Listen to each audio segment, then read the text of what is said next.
مشاهدينا الأكارم، السلام عليكم ورحمة الله. نشرة الأخبار نقدمها لكم من الفضائية الإريترية، نسألها بالعناوين.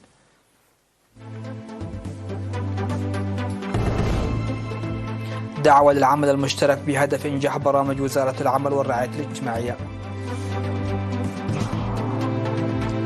مكتب الزراعة في غردات يبحث برامج العمل.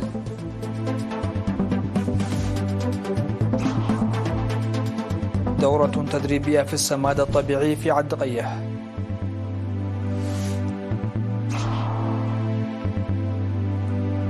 قتل إيران على الأقل في قصف أمريكي على فصائل مسلحة بالعراق. بيونغ يانغ تطلق عدة صواريخ كروز باتجاه البحر الأصفر. وتركيا تصادق على مشروع قانون انضمام السويد للناتو.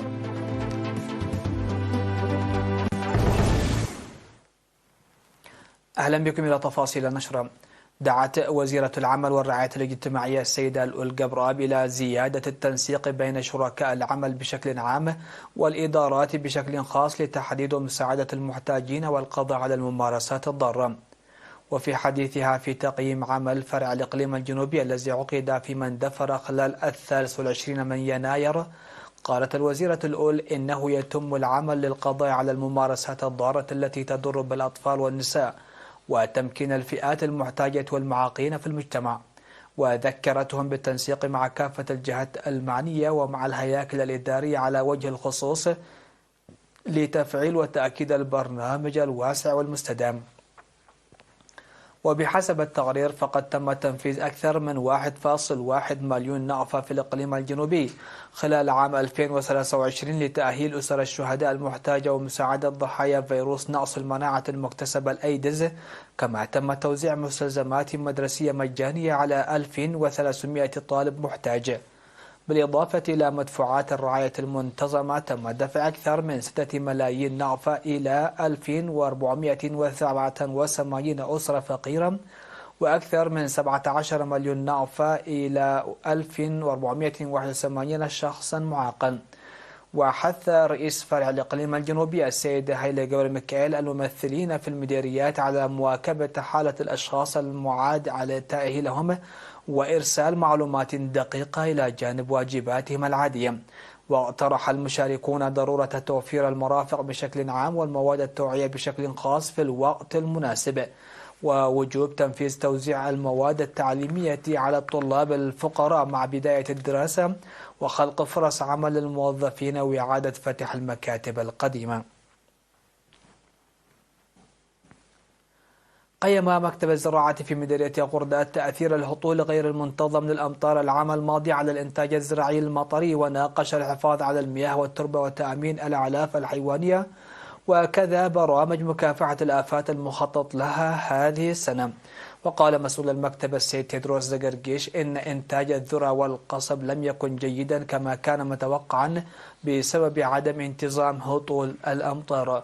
وحول خطط 2024 قال إن البرنامج يتضمن القيام بحملات نفير واسعة للحفاظ على المياه والتربة في 12 إدارة ضاحية، وزراعة الأعلاف الخضراء على مساحة 150 هكتارا لضمان علف الحيوان، وإنشاء محميات مؤقتة، داعيا لتعزيز دور الإدارات ولجان القرى لمكافحة جراد الأشجار. وأوضح المشاركون أن الاجتماع مكنهم من التعرف على أوضاع الزراعة المطرية وتأثيرها، مؤكدين على تعزيز التعاون مع الخبراء الزراعيين لإنجاح التنمية الزراعية ومكافحة جراد الأشجار. وأوضح مدير مديرية غردات السيد إسحاق طعومة أن تنمية الإنتاج الزراعي المطري والمواشي تتطلب تضافر جهود الجميع قطاعات المجتمع.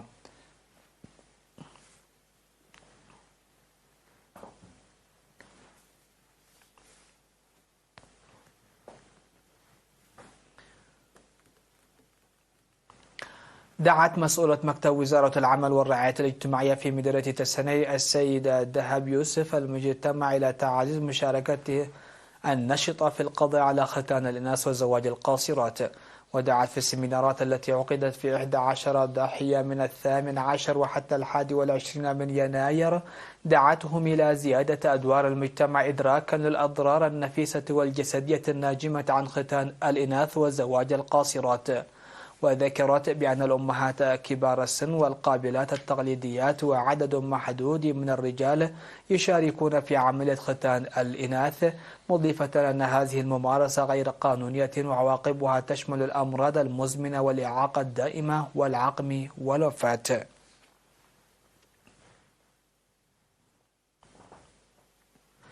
نظم تنويرا زراعيا يوم 19 من يناير لأصحاب البساتين في مديرية الدغية حول استخدام السماد الطبيعي. وقدم خبير تنمية الخضروات والفواكه السيد منقستاب رأي التنوير التطبيقي ل 25 مزارعا نموذجيا في مركز عروض الخضروات والفواكه حول السماد وكيفية إعداده ومميزاته، وكذا أضرار السماد الحديث على صحة الإنسان والماشية والبيئة. وأوضح مسؤول الزراعة في مديرية الدغيح السيد يوحنس كفل مريم أن التدريبات المهنية المقدمة للمزارعين ساهمت في تحسين جودة الإنتاج، وأكد المشاركون على الدفع باتجاه استخدام الأسمدة الطبيعية لأنها توفر الكثير من التكاليف.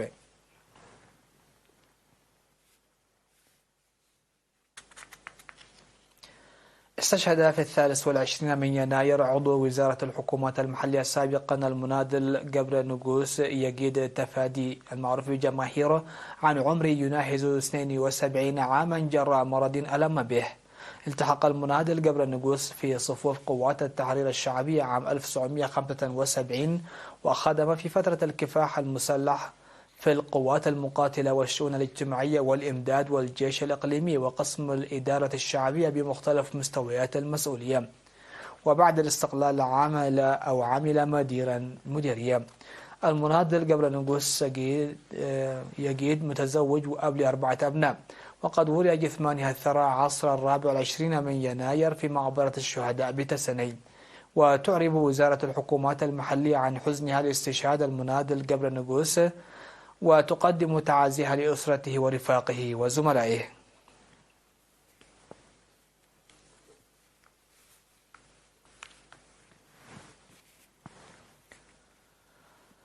فاصل قصير من ثم نعود لنوافيكم الأنباء على الصعيد العالمي.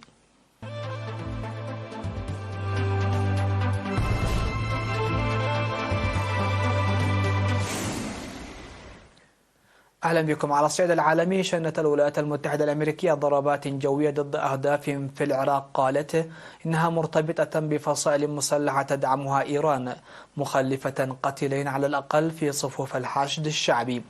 وقال وزير الدفاع الأمريكي لويد أوستن في بيان بتوجيه من الرئيس بايدن تم شن 3 ضربات ضرورية ومتناسبة على 3 منشآت في العراق، مشيرا إلى استهداف منشآت لكتائب حزب الله العراقية المدعومة من إيران ومجموعات أخرى. وأوضح أوستن أن الضربات التي تم توجيهها لمجموعات في العراق رد مباشر على سلسلة هجمات تصعيدية ضدنا. كما أعلنت القيادة الوسطى الأمريكية أن القرارات جاءت ردا على هجمات كتائب حزب الله، بما في ذلك الهجوم على قاعدة عين الأسد الجوية غرب العراق.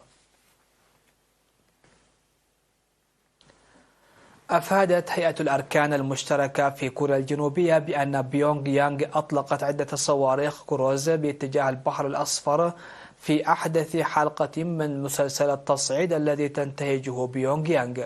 وأعلنت هيئة الأركان المشتركة الكوريا الجنوبية أن جيشنا رصد صواريخ كروز عديدة أطلقتها كوريا الشمالية باتجاه البحر الأصفر.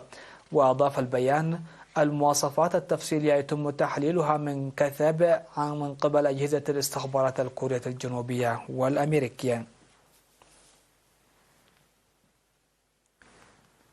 صادقت الجمعية العامة للبرلمان التركي على مشروع قانون يقضي بالموافقة على بروتوكول انضمام السويد إلى حلف الشمال الأطلسي الناتو بعد نحو 20 شهرا من تقديم ستوكهولم طلب الانضمام. والمصادقة على مشروع القانون من قبل البرلمان الذي يتمتع الائتلاف الحاكم بزعامة الرئيس رجب طيب أردوغان بالأغلبية فيه سيحال إلى أردوغان للتوقيع عليه، حتى يصبح ساريا في غضون أيام، وتصبح بذلك المجر العضو الوحيد الذي لم يوافق على انضمام السويد. وقالت المجر إنها تعتقد أن عضوية الناتو ليست أولوية بالنسبة للسويد بناء على تصرفاتها. وتعهدت بألا تكون الحليف الأخير الذي يصدق على عضوية السويد، لكن برلمانها في عطلة حتى منتصف فبراير المقبل. وقدمت السويد في مايو 2022 ترشيحها لعضوية الناتو تزامنا مع فنلندا التي أصبحت في أبريل 2023 العضو 31 في هذا الحلف.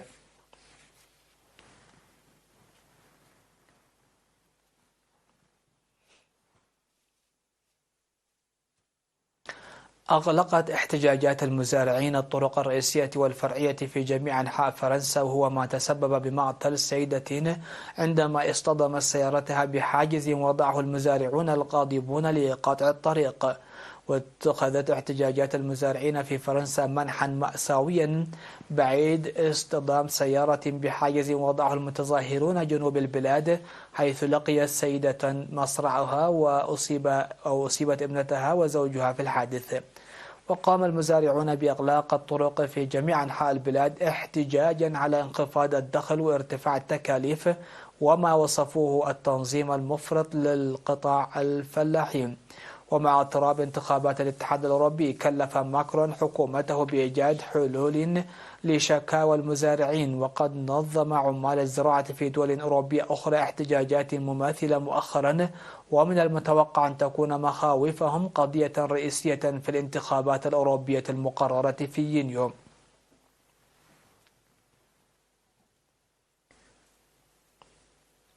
ختام النشر هذا تذكير بأبرز العناوين. دعوة للعمل المشترك بهدف إنجاح برامج وزارة العمل والرعاية الاجتماعية. مكتب الزراعة في غردات يبحث برامج العمل.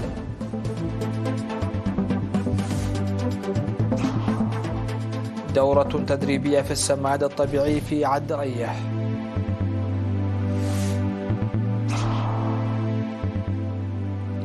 قتيلان على الأقل في قصف أمريكي على فصائل مسلحة بالعراق.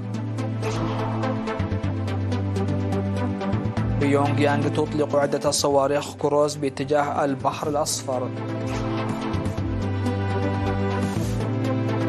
وتركيا تصادق على مشروع قانون انضمام السويد للناتو.